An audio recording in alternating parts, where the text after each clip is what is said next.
Náš výlet začal třídenním pobytem na Filipínách, které pro vás na svém kanálu zdokumentoval Adam. A se mnou se můžete těšit na druhou část výletu. Krásné ráno z Filipín! Právě řešíme zrušený let, takže to bude ještě sranda, ale jsme tady ještě asi 3 hodiny, tak ještě něco vám ukážu. Jdem na snídaní.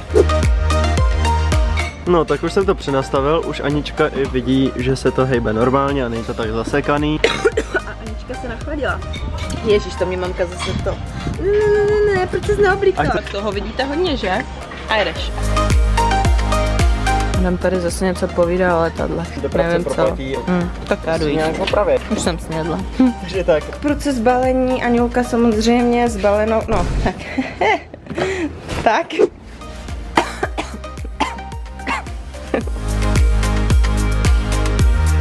Podívejte, jak je dneska tak hezky a ono tady jako v téhle době je tady málo kdy takhle hezky a dneska má být hezky celý den a my odjíždíme a ještě odjíždíme o 3 hodiny dřív, než jsme měli, protože se nám zrušil let.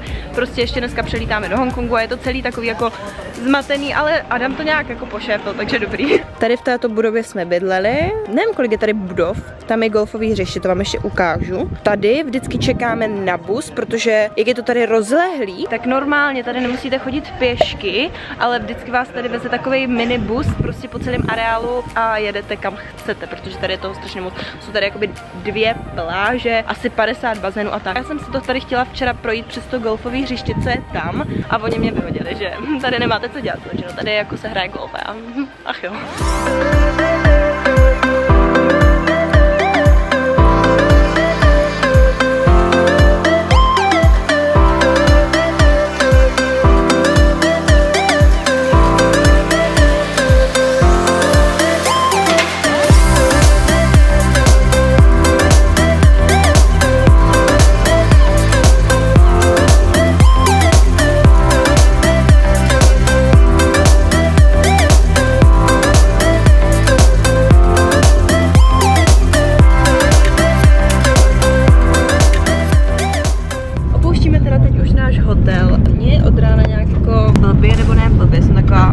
Protože samozřejmě jsem byla chytrá a nechala puštěnou klimatizaci, že jo, takže jsem nastydla trošičku. I to se může stát na Filipínách. Ostrov Boracay se bezesporu stal jedním z nejnavštěvovanějších ostrovů za rok 2018. Během loňského roku ho navštívilo totiž přibližně 1,7 milionu lidí.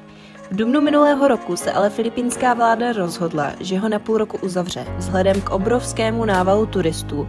Většina z místních hotelů a restaurací totiž nezákonně vypouští splašky přímo do moře a tím vzniká obrovské znečištění celého ostrova. Na to, že jste prostě na Filipínách, takovou cenu byste prostě sehnali u nás 2hvězdičkový hotel. Ano, přesně. No, tak 3 možná. Tady je na tom nejdražší prostě ty letenky sem. Mě hlavně to sežere jakoby hodně času. Ostrov se v říjnu znovu otevřel turistům, ale stále na něm probíhají různé opravy a rekonstrukce hotelů, ale i domů místních obyvatel. Jsme trochu zmokli. Odsaď jedeme už fakt na to letiště.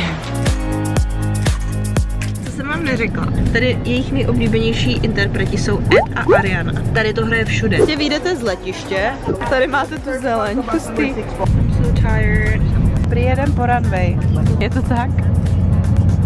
No, a tady jsou nějaké domečky. Neběž, televizní není letadla se řídí, víš, tam se říká tam? Přistaň, ale tady kopu. No a tady se pozemko. Aničko, poznáš to za letou? Máš 50/50, jaká firma? Jaký máme letouny? Air. Ale, jak se jmenuje ten letoun? Ten stroj? Boeing. Nebo Airbus. Takže, když jsem řekl toho prvního nebo, tak to asi to první nebude, takže co to je? Airbus. Tak to je moderní, ne? Už. Letadlo meets letadlo. Dobrý. Ale asi s tím letadlem ne.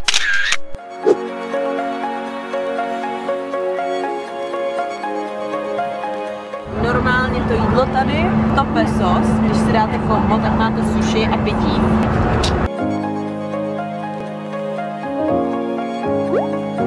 Vystoupili jsme z letadla a máme mezi přistání tady na letišti v Clarku, je to kousek od Manily. Tady je to letiště a hned vedle toho je prostě outlet, což mi přijde super cool. Problémy nejsou jenom vyznat se ve městě, ale i zvednout kufr. To jsme to dopracovali. Můžeš se někdy naučit ta holka zavírat si ten batok? Kamo, stejně si sednem. A stejně ti to někdy něco může ukradnout, chápeš?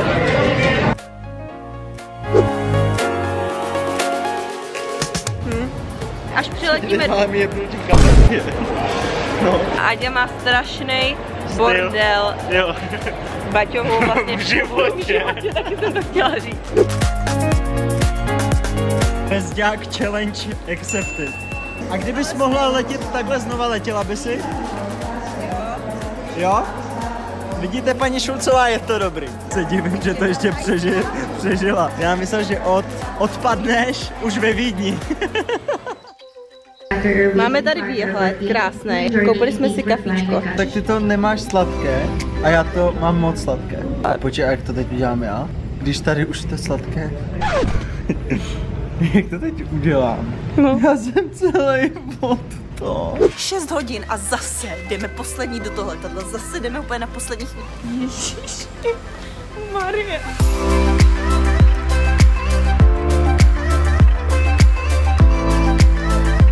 Jak v Dubaji. We just landed in Hong Kong. Tady strašně čistý, organizovaný, obrovský. Z letiště se do centra Hongkongu můžete dostat tady tímhle Airport Expressem, který jede buď do Kowloon, což je jedna část Hongkongu, a nebo na Hong Kong Island, což je druhá modernější část Hongkongu. A my jedeme na tu Hong Kong Station Island, kde máme i hotel. Cena jednosměrné jízdenky byla v přepočtu na český asi 250 korun a cesta trvala cca 30-35 minut. Máme 19. 19. prosince středu. A vítejte v Hongkongu.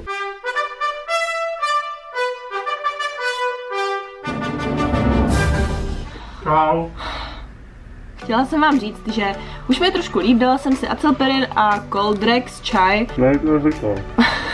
Je to tady strašně rušný a vypadá to tady jako mix Dubaje a New Yorku. A jsem na to docela zvědavá, co nás dneska čeká. Říkám, nechoď se mít, Adame, nestíháme. Quick room tour. Hezký výhled. A my už jdeme. Najít taxík v Hongkongu je téměř nemožný. Schánět Uber v Hongkongu. Strašně dlouho to trvá, než vám to někoho najde. Asi to tady není úplně pro ně normální.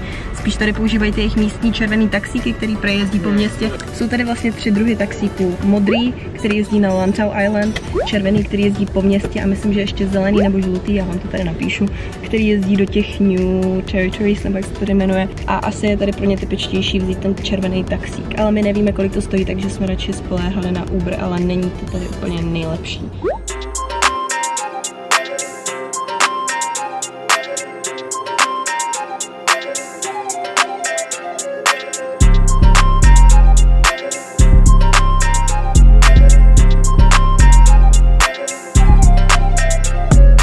Takzvaný in-town check-in s našima věcma. In-town check-in znamená to, že si můžeme tady dát odbavit zavazadlo, který potom dojede na letiště, protože teď jsme v centru Hongkongu, a když si to tady odbavíme, tak už se o to celý den nemusíme starat a už to budeme mít odbavený na ten let náš do Taipei, což je úplně skvělá věc. Letíme přes EVA Air a odbavujeme už zavazadla, to je super.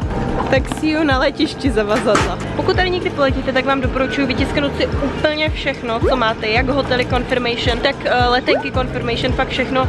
Hodně to tady chtějí. Jo, a by the way, měňte všude peníze, fakt tady skoro nikde neberou kartu, nebo aspoň v takových těch lokálních obchodech jako s kartou na ně vůbec nechoďte. Takže vždycky mějte cash. Takže už jsme dostali boarding pass a je to. Nevím upřímně, kdy je v Hongkongu jako sezóna, kdy je nejlepší tady je, ale je prosinec, 18. 19. prosince.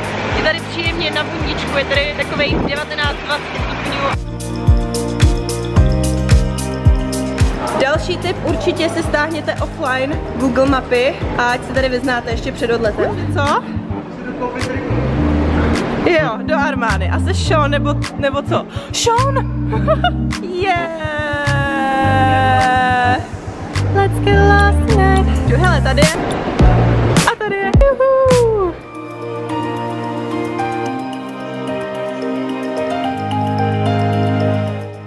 A tam nahoru jedeme.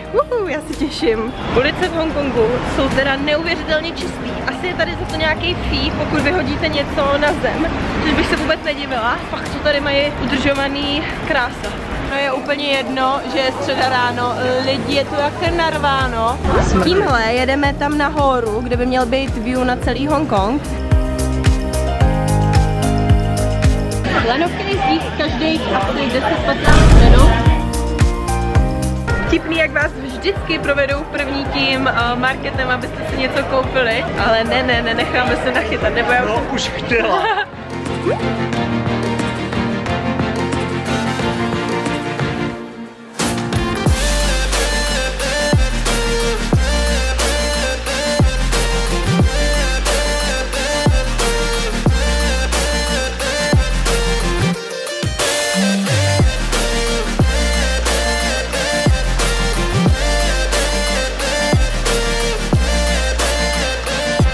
V 19. století to bylo sídlo nějakého Richarda, někoho takového, který tady měl svoje panství. Tady nahoře, no.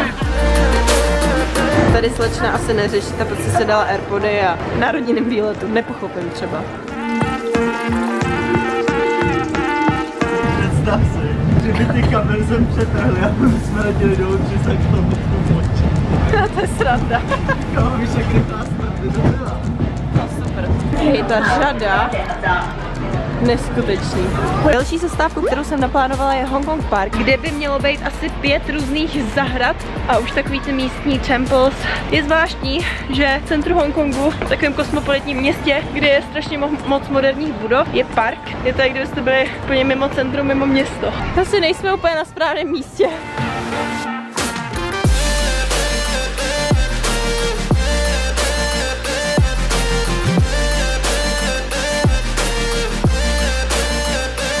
To jsou real želvy? To jsou real želvy! Oni jsou všechny živí.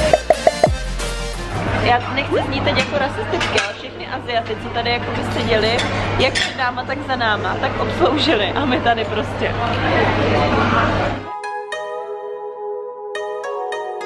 V Hongkongu mají spoustu vyhlášených restaurací, které zvenku nevypadají až tak vábně, ale i tak lidi stojí třeba hodinu ve frontě, jen aby si vychutnali jejich oblíbené jídlo.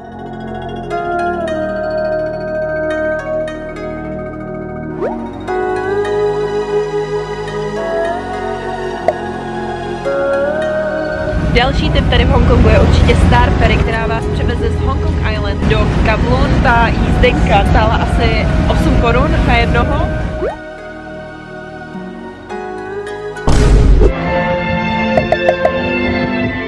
Podívejte na to. Just a casual. Taková šikana. Jako šikanujou to, co tam stojí jako to. Hongkong.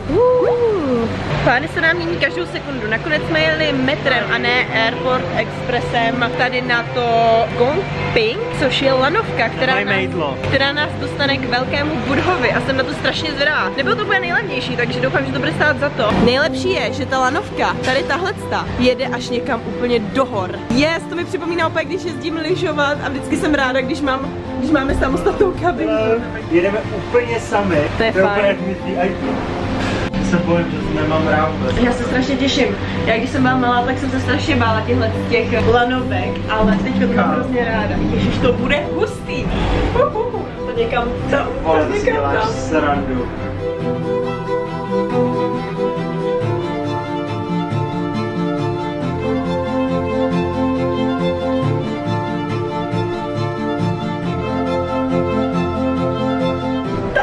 Tady jdeme. Já jsem se na tohle osobně těšila asi úplně nejvíc celého výletu, takže z toho mám strašnou radost. A je to tady úplně hustý. Nejdřív je tady taková vesnička, samozřejmě, abyste si nakoupili věci, suvenýry. Tam je ten Buddha. Fakt jako v horách, úplně middle of nowhere. Wow.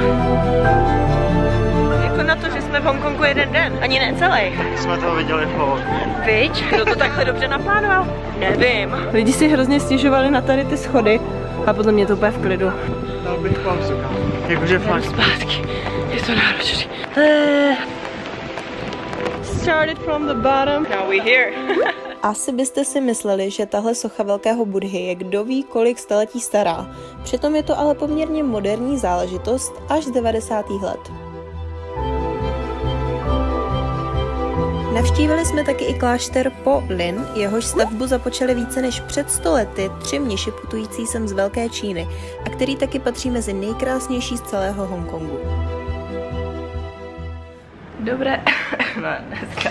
Dobré ráno z Taipei. Já vím, včera jsme byli ještě v Hongkongu, dneska už jsme tu. Ničím jsem to neprokládala, protože mi fakt nebylo dobře, já si to slyšíte na mém hlasu. Jsme poslední den v Taipei, tak by byla škoda ležet jakoby na pokoji, i když vím, že potom mě za to mamka zase zabije, že jsem neměla nikam chodit. A jedeme se podívat na ty největší památky. Spíš vám to tady udělám voiceoverem, než abych vám to popisovala jakoby přímo teď tady, protože nechcete tohle poslouchat. Jdeme do centra.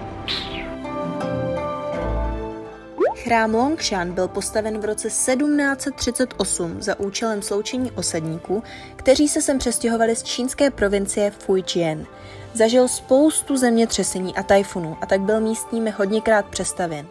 Největší zásah byl ale při druhé světové válce, kdy Američané bombardovali Japonskem kontrolovaný Tajvan společně s chrámem Longshan, protože se domnívali, že se tam ukrývají japonští vojáci se svými zbraněmi.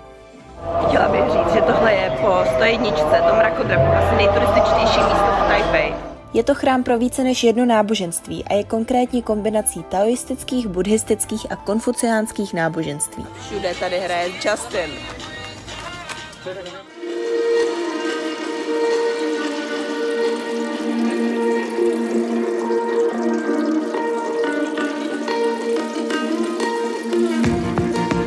Muzeum. Jo. Že jo? A tady byly... Yes.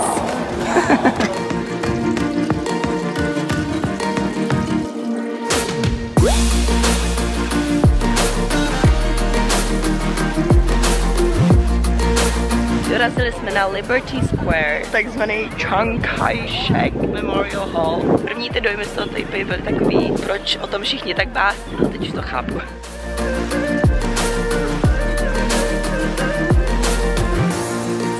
Tady připomíná ten Washington, je ten Abraham Lincoln, ten prezident, jak tam má sochu.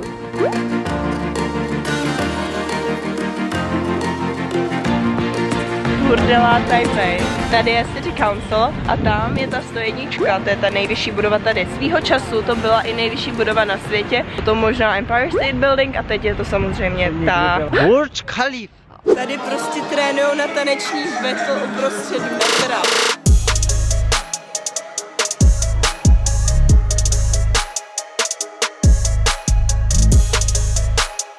Tady mají strašně zmatený systém v dopravě. Tady prostě nejdete jako, že byste šli z jednoho a potom tady jdete přímo. Prostě jsem myslela tohleto, že se může jít z jednoho rohu do druhého rohu napříč.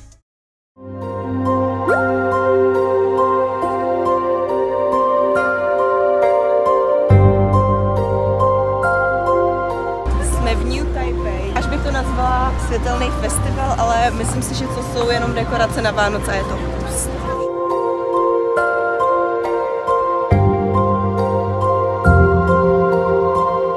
Co by to byl za výlet, kdybychom se nepodívali do jednoho z jejich místních nočních marketů? Já bych tady si koupila úplně všechno, jo. A to byl teprve zážitek. Co to je? To je pořádek. Dali jsme si tady 3 čaje, jeden stál asi 25 korun a víte, co je tady hrozně zvláštní, že oni nepřijmou žádný dýško, ale ani nic. My jsme tý slečně chtěli dát prostě asi 10 korun dýško a ona ne, jsme to úplně spali a prostě nepřijmou ho, nevím proč. Napište mi to když tak do komentářů, pokud víte.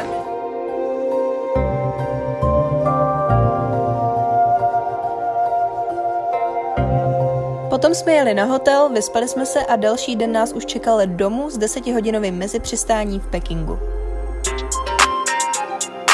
We're in China.